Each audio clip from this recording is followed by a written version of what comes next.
Okay, we're on page 106, setting up customers. So be sure to read through here our little scenario. Number one, head to the customers tab and then select the customer center. And you can select it from the home page too. I don't actually see it at the moment. But it's also along our tab at the top, right? We have customers, and let me get rid of that thing.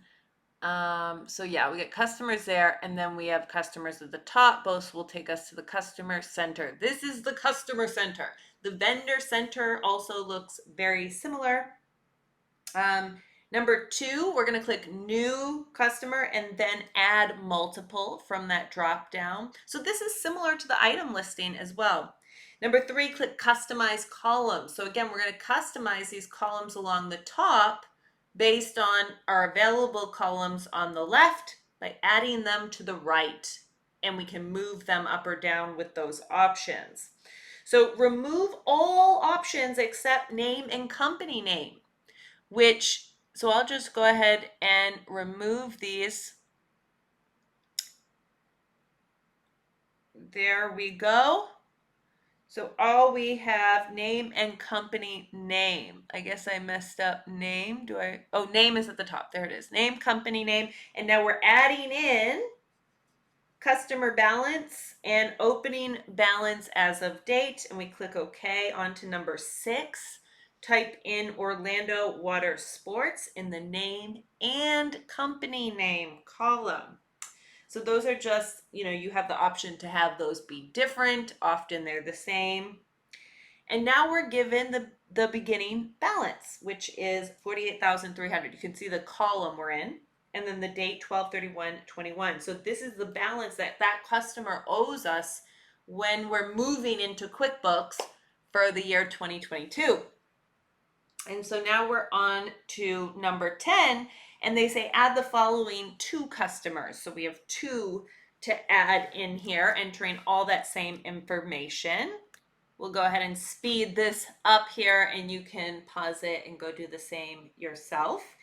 And then we'll pick up with number 11 on page 107, and we'll click Save Changes. Let me get this out of the way. Save Changes. Now we get this pop-up saying we've added them. We say, okay, great, as we intended.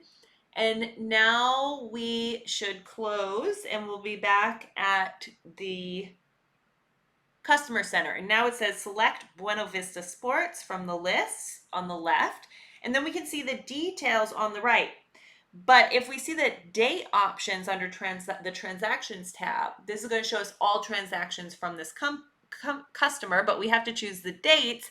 And because the dates are set for 2020, we don't see anything. So we're going to click this drop down here. They have all sorts of easy options, this year, this month. We'll say all, and now we can see that opening balance from that customer is set up as an invoice, and it's account receivable from that customer. So now we'll go to number 12, which says click reports from the icon bar. So that's directly above customer information, that icon bar with 6 options. There we go, reports. And then we're at the report center. So from here, I often search. I don't know why I don't really like scrolling around in here, but you can scroll down. Things are in alphabetical order, I guess. We're looking for the customer balance summary. So here it is. We'll click Run. Customer balance summary, number 12. Here it is. So number 13, type in 12/31/21 in the from and to date. And I was trying to type it in right there where it says all, which isn't working. So I need to go over to the 12/31/21. From there, I'll tab, and there we go. Now we're right. So now we'll go to Customize Report. Oh, we'll just get it in the other two. There we go, from and to. And now customize report, which is on the top button there. Number 14 at the bottom of the page. We'll go to the next page. Number 15, click header and footer. Uncheck all of our standard options, subtitle, date prepared, time prepared. Then go back to, oh no, from there we're done. Click OK. Number 17, click print directly above. And just like before, print report. And we want to select portrait and print. Then we'll save it. Remember the name format. I'm doing chapter 6, read and do part 2. Customer balance summary, and then save. And then you can X out of this and sure memorize the report, how you usually do things, and then we're moving on here. So number 21, we're next going to do the customer contact list. Scroll down the list of reports shown under customers and receivable section of the report center. So that's where we are. Double click customer contact list. So I'm searching in the top right because I really just don't like that menu. I usually use the menu on the very top actually, but this works. Here it is, customer. That's not it. Customer contact. We need customer contact list, project contact list, customer contact list. The search works really good. The first one usually matches. We'll go ahead and click run. Number 22, remove subtitle, date prepared and time prepared. So we know how to do that. Customize report. And I guess I'll jump to display first, which is remove bill to and fax columns and click OK. Next, we'll head to header and footer tab, which was number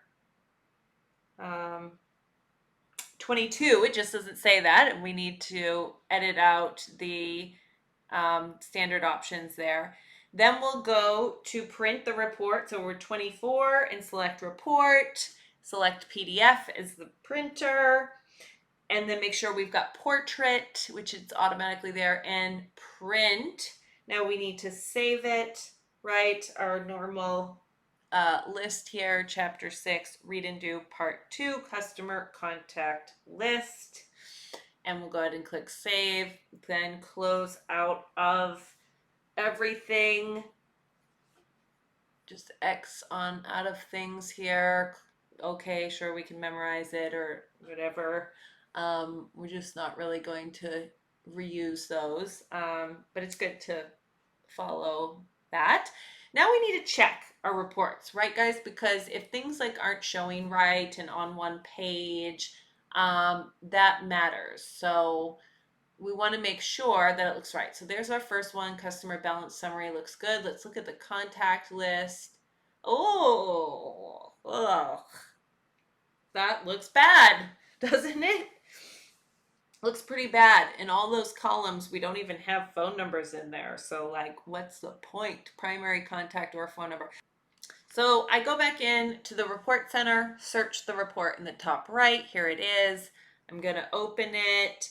And oh, looky there, our settings didn't save because if I had memorized it, then of course I could have done that, but I didn't. So we've got to make those edits again, get rid of our bill to and our fax, and then edit the header and footer and get rid of subtitle, date, and time and say, okay, you would think with all the settings we could save those settings, but that's what the memorize is for. So let's say, okay.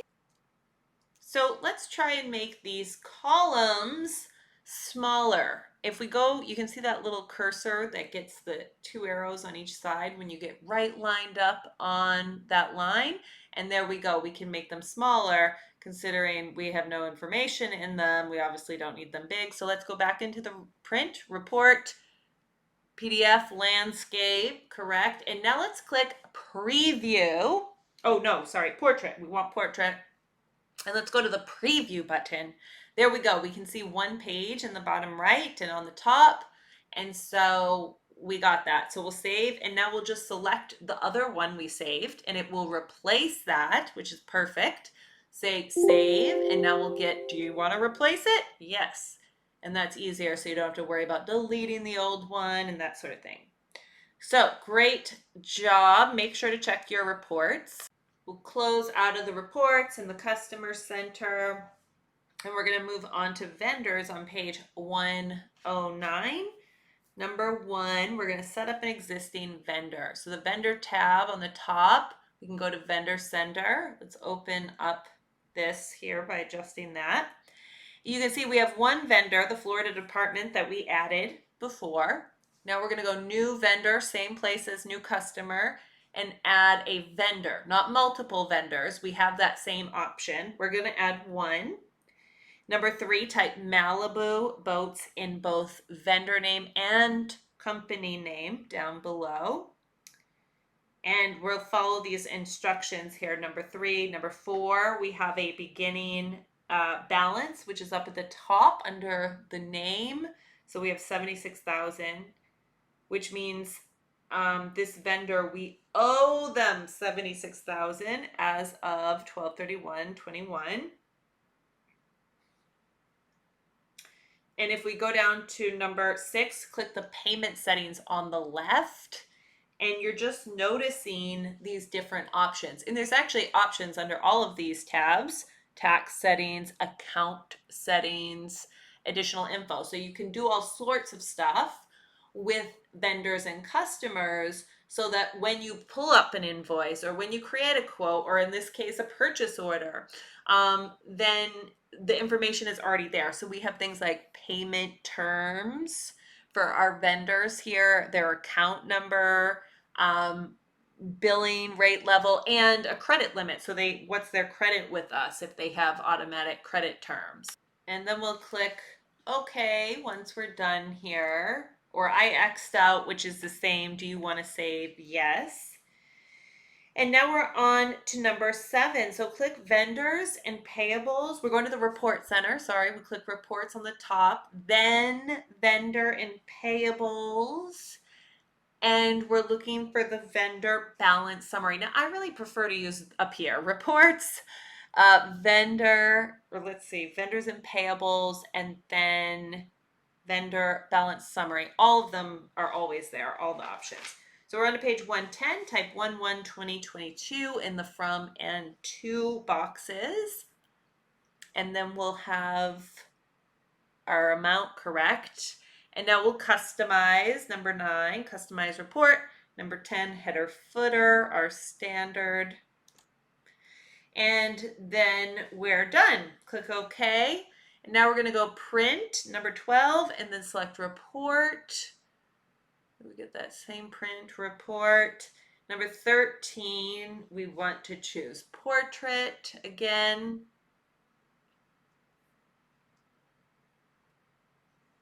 Here we are. Portrait's already selected. PDF is already selected.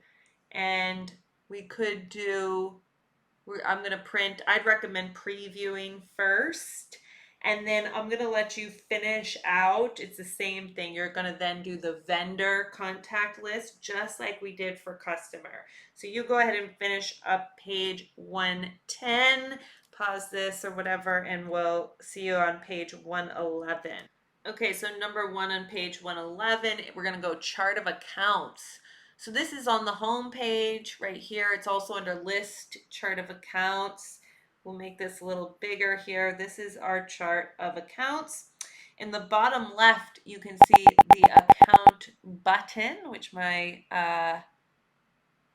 screen recording is covering a bit there, but you could, just like with the item list, we had the item button in the bottom left. Now we have account in the bottom left, and we're going to say new.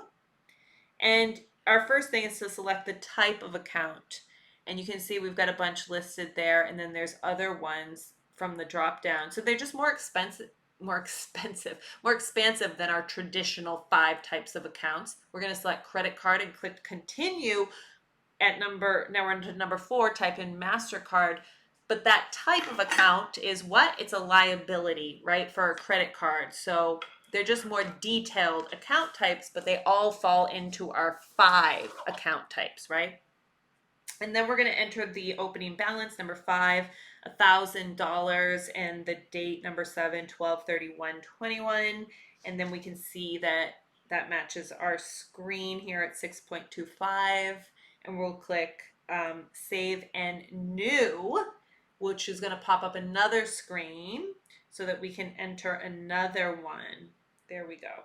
Number 9, we're going to enter long-term liability for the type of account.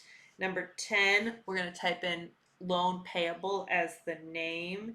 And number 11, we're going to enter opening balance as of $383,000 as of 12/31/21. And then we're going to click OK. And now we're back on our account, so we'll save and close this time, number 16. And, oh, did I get it right? There we go. Now it's saying select number 14, furniture and equipment from the list. So we got to look for it. Here it is. It's a fixed asset account.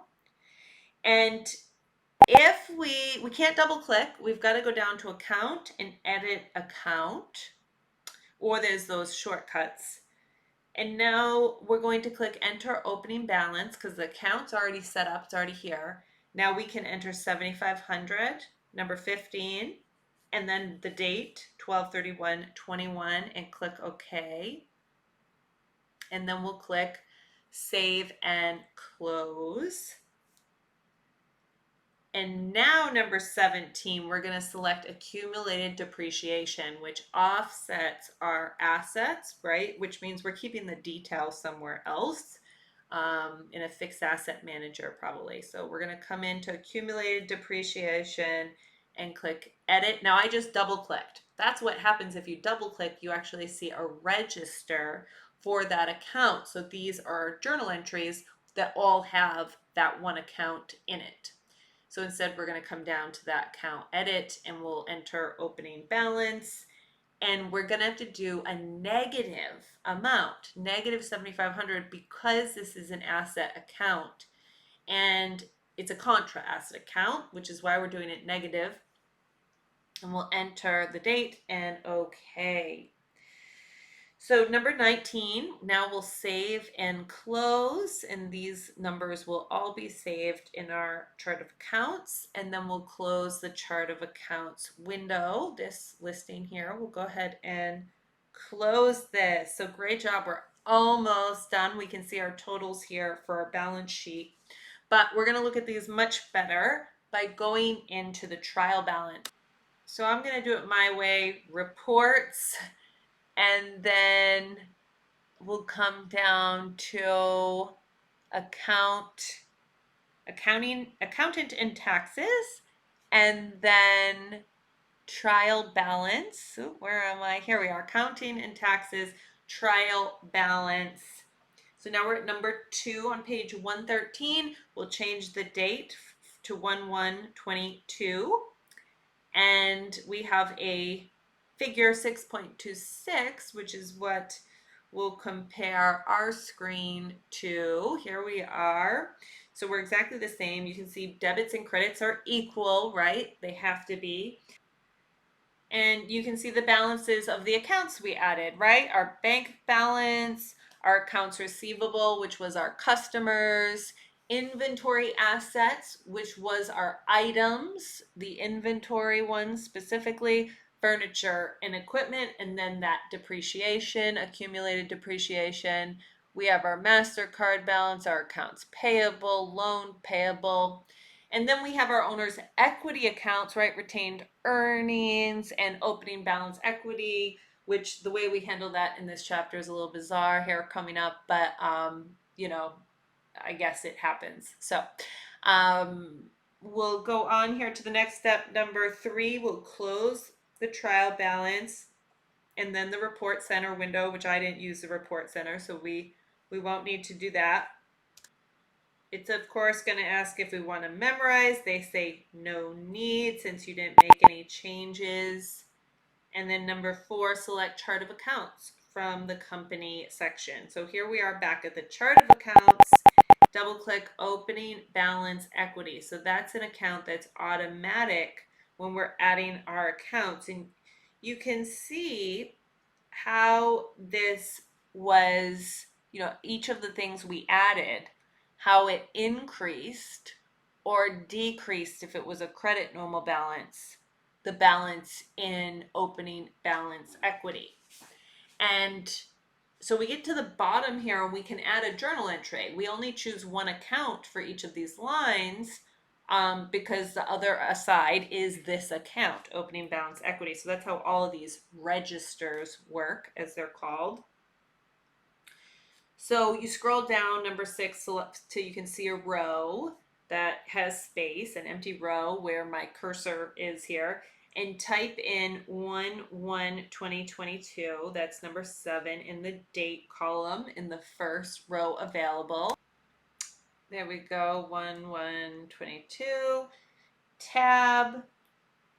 Number 8 is 20,300 in the increase column. I'm going to go to number 9 first and select the retained earnings account. And I'm getting an error. Okay, that's fine.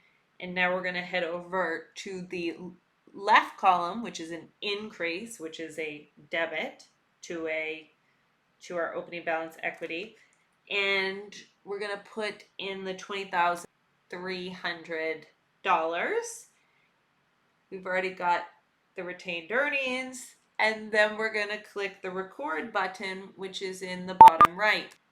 I pressed enter, which is why you heard the beep, and we went to the next line. Same thing. You can click OK if you're asked if you really want to make this adjustment. I did that quickly. Number 11. Number 12, we're going to do another one. So we're going to type in 1/1/22. Number 13, we are going to put in 100,000 of capital stock. So I've selected capital stock, heading over, adding the 100,000 in, and then you can either click record or again just press enter. And if we turn to the next page, we'll see figure 6.27, which are general journal entries here now have numbers 4 and number 5. Now you can hover over general journal. This is number 16, and you can actually click on it and it will open. Here we are in the journal entry. You can click out of this box like it says, and then you can see our screen matches theirs. And this is just for the purpose of seeing this. You can X out of this and we'll go on. Then we've got to X out of this register too. We'll go on to number 18, the opening balance equity and retained earning accounts balances in the chart of accounts should now be 0. And we can see that here they are, opening balance equity, retained earnings. So that was a good old plug. That's what we call that. It shouldn't really have been necessary to do that. You can see you say much better, and Karen suggests you print the chart of accounts for later. So that's what we're going to do here. To print chart of accounts number 1, we're going to go up to reports and select account listing. So we're not going to print this chart of accounts. We're actually going to open it in its report equivalent, which is the account listing. Oh yes, and I believe we can actually do it from down here. There's the reports button as well. So we can use this bottom one, not to count if I had just gone over to the right, but I didn't. I went up to reports on the top and selected account listing from that drop down. So you can do it either way. Here we are. Now we're going to go ahead and do our customization. Number 2, number 3, header footer, do our usual. Then we're going to head over to display, get rid of the tax line and description, and click OK. Now we'll do the print. You know the deal on this one. Be sure to do a print preview, and you know what we're doing there. And then go ahead and X out of everything. You know how to do it. And we're going to head into a new section. This is setting up payroll on page 116. So number one is once you're on the home page, press F1 key to open accountant help. This is not the one searching on the internet. It looks very weird and distorted, and I'm going to type it in here anyways. This initial process on these first few pages is going to be weird.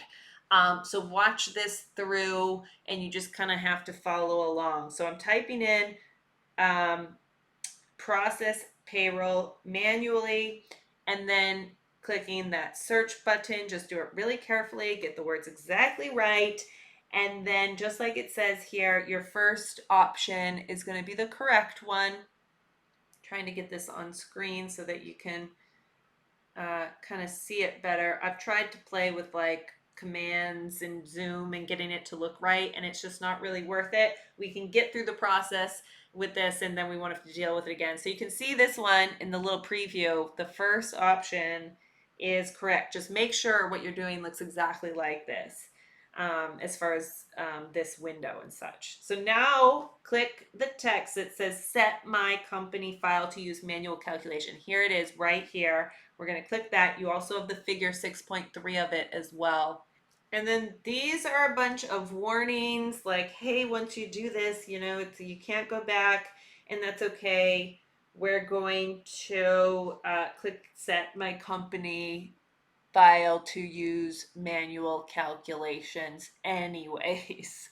It's a really bizarre thing. Like, there are so many advanced payroll processors that aren't as ancient and ridiculous as QuickBooks. This is ridiculous that we have to do this. But anyways, now where is it? We've got to pop up somewhere. Okay, we want to say yes. Yes, we want to encourage it to number 6. Click OK. And then close the have a question box, which is this F1 box. And you can see here we're talking about payroll. So we're going to X out of this. We can see at the bottom now we don't have 2 icons. Now we have all 4 of these icons, and this is what we need to do payroll. So we're going to click in Payroll Setup from the employee menu here at the top. Payroll Setup, there it is. And now it's going to look really screwy. I don't know why it's like this, but it's going to look screwy. Stuff isn't loading. This is only, we just have to get through this initial part.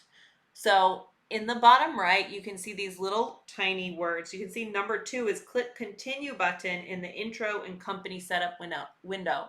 So what we're going to do is we're going to click that tiny weird looking button in the bottom right. There we go. We did it once. And then we're going to click finish. So we'll do it again. And then 4, and I'm just following along here. My company. So, okay, this is another finish. So I'm going to pull this box up so we can see what button is down here. It's either another continue or finish. So we're going to go ahead and we don't need to change anything. We're going to click that weird button. And you can see better on your own screen. And follow, it's the exact number that the book is going through. So when we're down here, we're not going to change anything. Finish. So that gets us to number 4. So now we'll get onto this insurance question. Continue. My company, it's already selected. My company does not provide insurance benefits. Continue. And we're going to proceed. We don't do paid time off or retirement benefits. So we're going to continue. Number 5 and then number 6. When you get to the set up your employees section, click continue. So just kind of continuing along. And then, so this is that last, my company does not provide retirement benefits. Continue. And finish or continue. No paid time off. Continue.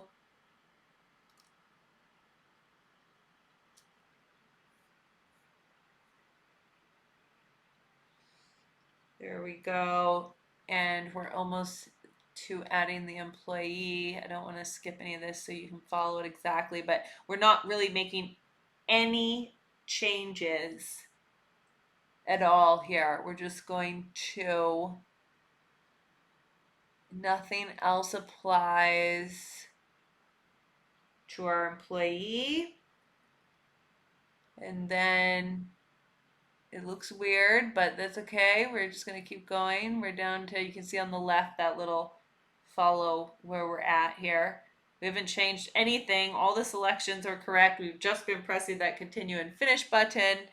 And now we've got to add an employee. And it is a little weird, but we're going to manage to get it in here. So what you want to do is you're going to use your click, but you're going to use tab.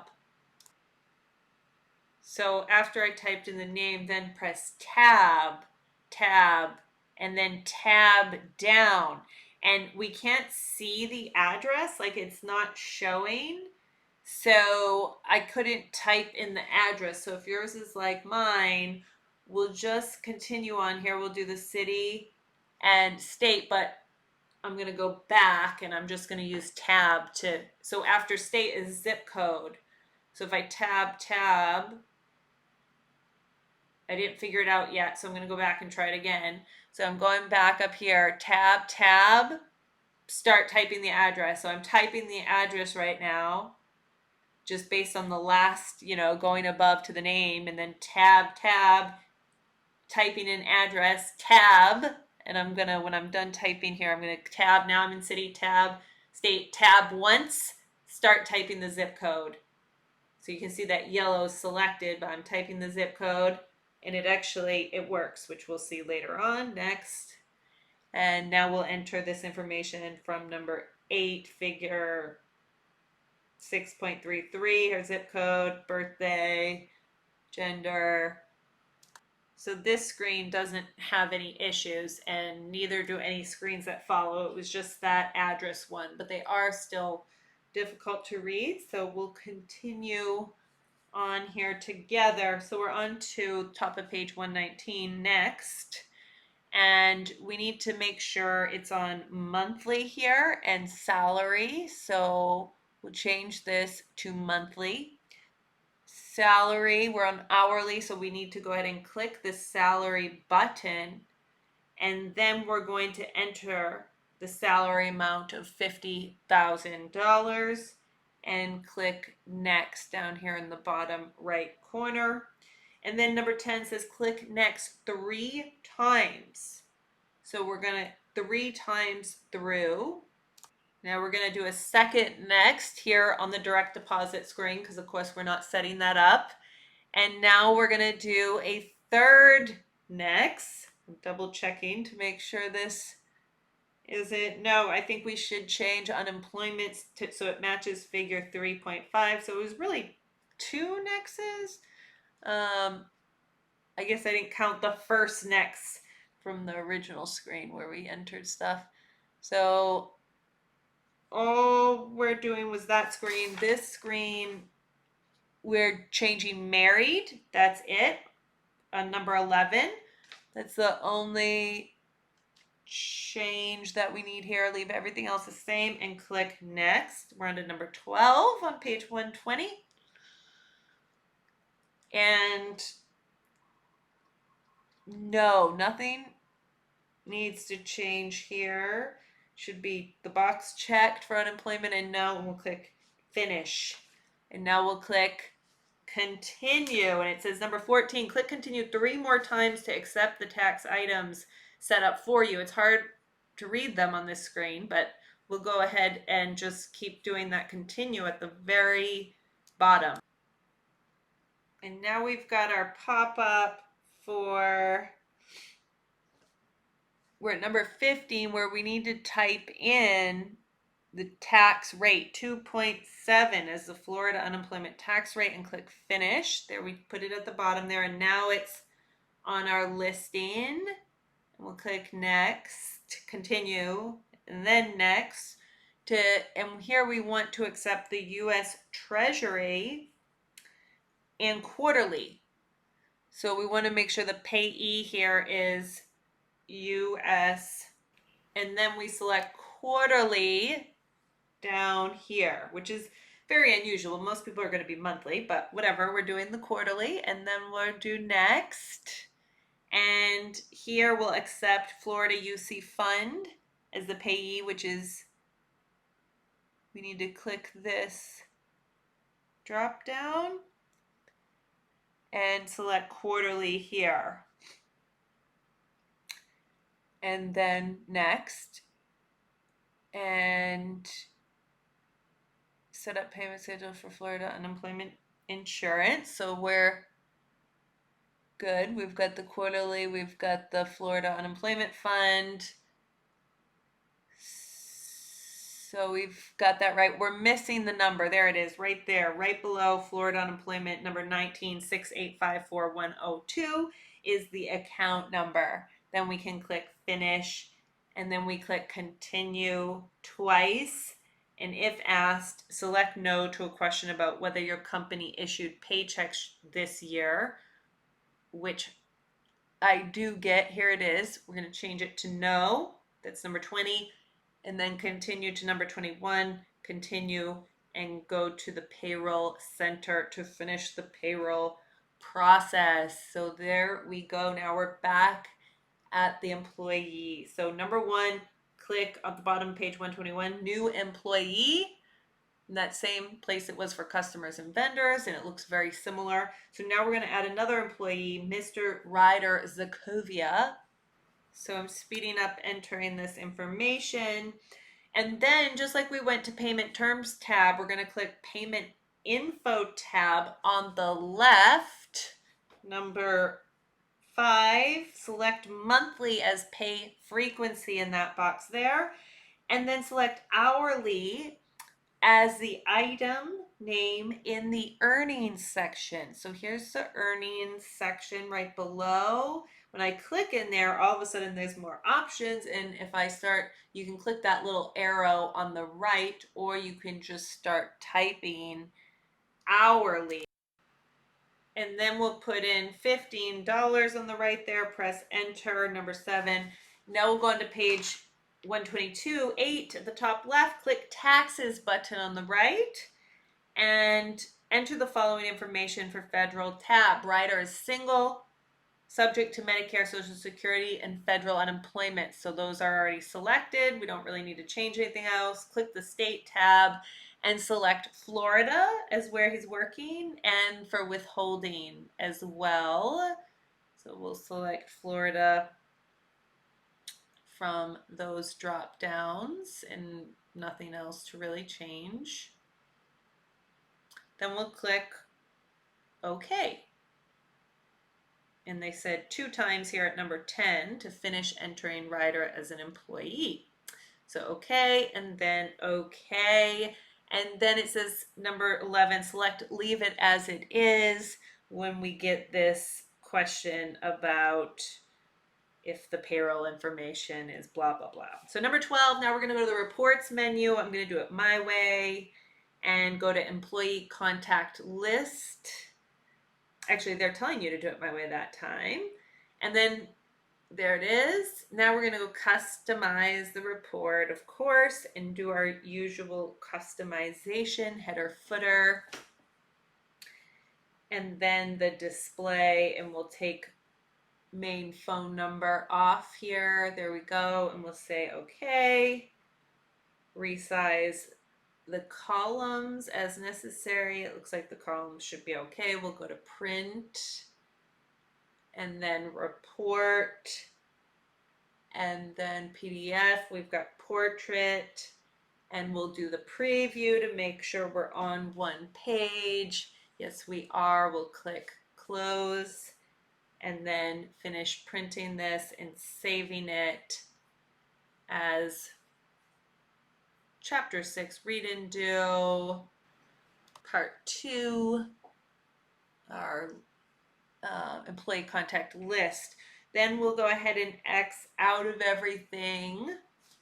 You can memorize the report, close the employee window, close the pop-ups, and we're almost done here. On to page 123. We're going to go to reports and accountant and taxes. We're going to look at the transaction list by date report.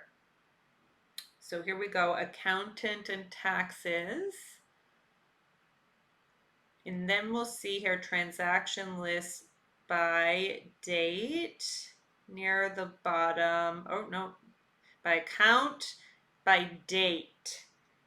And we'll come in and we don't see anything yet, but if we go into customize the report, we can edit the date in here, obviously, versus just out there. And we'll go ahead and make these other changes as usual and save. So you can finish those adjustments, click OK. And then we want to edit the columns here to make sure that everything fits and that we can actually see everything in the column. So you edit those how I went over it before. You can see me kind of playing with it here to make sure we can kind of see stuff, but also that they're as small as possible when we don't need extra space. Then you can go ahead and print it, make sure it's the right size, save it according to our usual formatting. This is the account transaction by date list, and you can see all of our transactions there as well. Now we're going to finish up on page 123. We're going to go edit and back up company to, I'm sorry, not page 123. We're over on the backup 124, and we're going to create a local backup. And they walk you through it here. You've done it before as well. And you're going to save it locally and name it, and it will have backup in the name. And this is, again, we're only doing this for the sake of doing it, not because you would necessarily make a backup file.